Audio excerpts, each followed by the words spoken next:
hindi tapat sa sinumpaang tungkulin o in other words, taksil! Oh, yan po ang tila patama nito si VP Inday Sara Duterte mga kababayan kay PBBM. Dahil ang sabi niya etong namumuno ngayon, sino ba ang leader natin ngayon mga kababayan? Di ba ang ating presidente? Yan po ang banat ni VP Sara mga kababayan sa Marcos administration.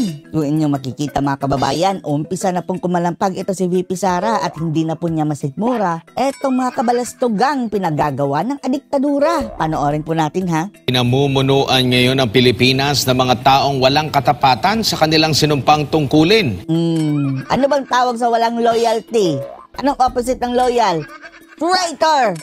Taksil! Ito'y ayon mismo kay Vice President Sara Duterte.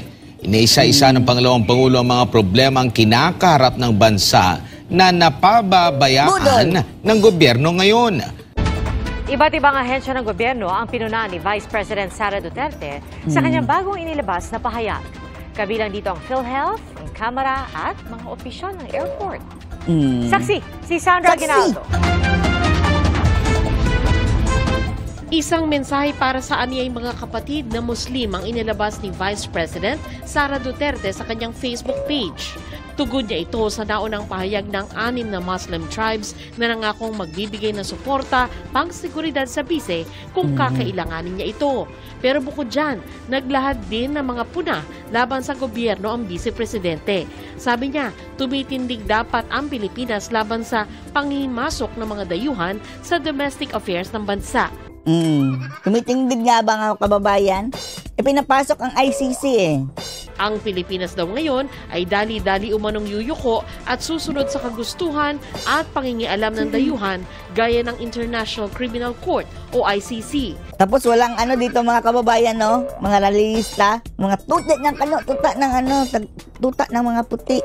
Tahimik sila mga kababayan. Dagdag pa niya, ang Pilipinas na dapat pinamumunuan ng mga taong may malasakit at kakayanan para itaguyod ang malinis na pamahalaan at pag-unlad, pinamumunuan umano ngayon ng mga taong walang katapatan. Walang katapatan! Traitor, taksil, budol! Sa trabahong sinumpaan, pinuna rin ni VP Sara ang paggamit ng pondo ng PhilHealth sa mga bagay na wala raw kinalaman sa kalusugan.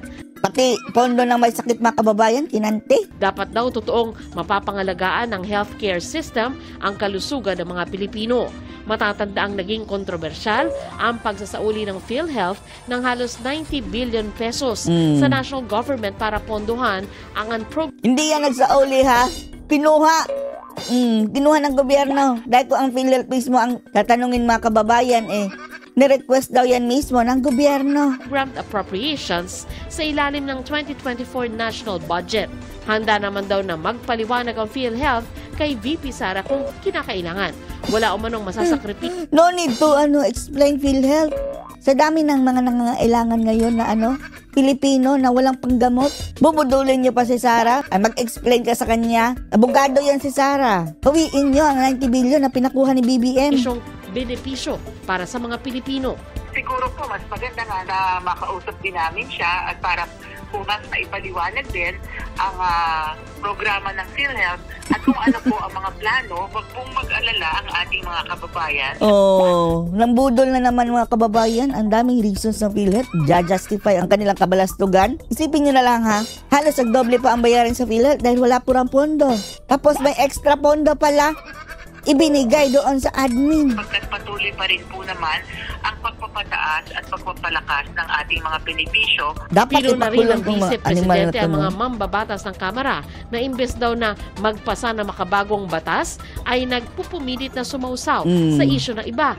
Partikular niyang binanggitang usapin ng kakulangan ng pulis para sa lumalaking populasyon ng bansa.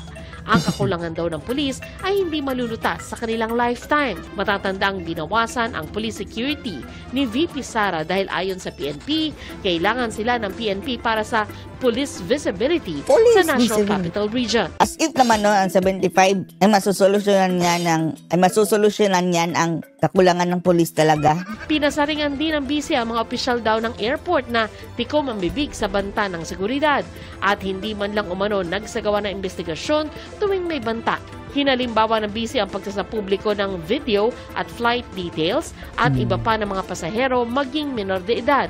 Hininga namin na reaksyon ang Manila International Airport Authority pero wala pa silang sagot. Ani Vice President Sara, sa ngayon ay hindi mahalaga ang kanyang seguridad kundi ang kaligtasan ng Pilipinas. Sa kanyang written message, pinuna ng pangalawang Pangulo ang administrasyon at iginiit na dapat malasakit ang ipairal sa mga Pilipino. May malasakit nga ba ang administrasyon ngayon, mga kababayan? Puro sarap lang puro party. Kinwestiyon naman ni VP Sara ang katapatan ng mga nakaupo sa administrasyon na nagdulot ng takot sa mga Pilipino para sa kinabukasan ng kabataan. Pinuna rin ng Vice Presidente ang paghahanda ng Marcos Jr. government sa panahon ng kalamidad, lalo pat sablay ito sa pagtugon sa problema sa baha nang ulanin ang Metro Manila at karatig lugar dahil sa hanging habagat. Yung nag-ready na nung panahon pa lang ng ng bagyo, the day of the storm. Saka pa lang nag-ready, mga kababayan, saka pa lang napatawag ng meeting. Na pinalakas ng bagyong Karina. Binanatan rin ng pangalawang Pangulo ang pag-amin ng Department of Public Works and Highways na walang flood control master plan ang Marcos Jr. government. So paano yan? Ang daming nagastos sa pondo, di ba? 500 billion daw. Tapos all in all, tapos wala palang master plan. Saan napunta yung 500 billion sa mga bulsa ng mga buhaya? Samantala, hindi rin pinalusot ng Vice Presidente ang fund transfer ng PhilHealth papunta sa National Treasury na nagkakahalaga ng 89.9 billion pesos. Nakikita ng pangalawang Pangulo ang paghihirap ng taong bayan na maka-access sa healthcare programs ng pamahalaan matapos bawasan ang pondo ng PhilHealth. Ang mga representante sa Kamara naman, aniya, ay dapat nakakaintindi sa totoong sanhi ng kakulangan sa police-to-population ratio. Aniya, dihan ng mga mambabatas na para tugunan ang kakulangan ng mga pulis ay kinakailangan ng makabagong teknolohiya. Pinuna ni VP Sara ang pagsawsaw ng mga mambabatas sa isyu ng iba imbes na magpasa ng makabagong batas. Pinuna rin ni Vice President Duterte ang airport officials na imbes magsumikap na magkaroon ng world-class facility at pahalagahan ang seguridad at privacy ng mga pasahero, lalong-lalo na ang mga kabataan, ay sila pa ngayon ang walang imik sa ganitong issue. Tapos, pag-upo ni PBB ang mga kababayan, naging semi-private na ang NAIA, Dahil hindi daw nila kayang ng gobyerno na i-improve mag-isa. Dapat kukuha tayo ng private partner. Paanong nangyayari ngayon? Wala. Hindi naman nag-improve ang NAIA. Mukhang lalo pang ang lumala. Tapos, ang kaibahan lang mga kababayan ay nagbabalak silang magtaas ng singil. Ay, Diyos mio. Matatandaan na nagkaroon ng media leak ang pag-alis ni VP Sara papuntang Germany. Nakuhanan siya ng CCTV footage, pati na ang kanyang mga anak. Bilang isang malayang bansa naman, ipinunto ni VP Sara na dapat ang Pilipinas ay tumindig laban sa panghihimasok ng mga dayuhan sa internal affairs ng gobyerno. Pero sa halip na manindigan, ay yumuyuko at sumusunod na lamang ang Administrasyong Marcos sa kumpas ng mga dayuhan, lalo na sa issue ng International Criminal Court. Dapat isali ito sa ICC si Marcos, no? Yaman man lang na gusto nila papasukin ng ICC. Kampahan din yan. Halongkatin natin ang ginawa ng pamilya Marcos, mga kababayan.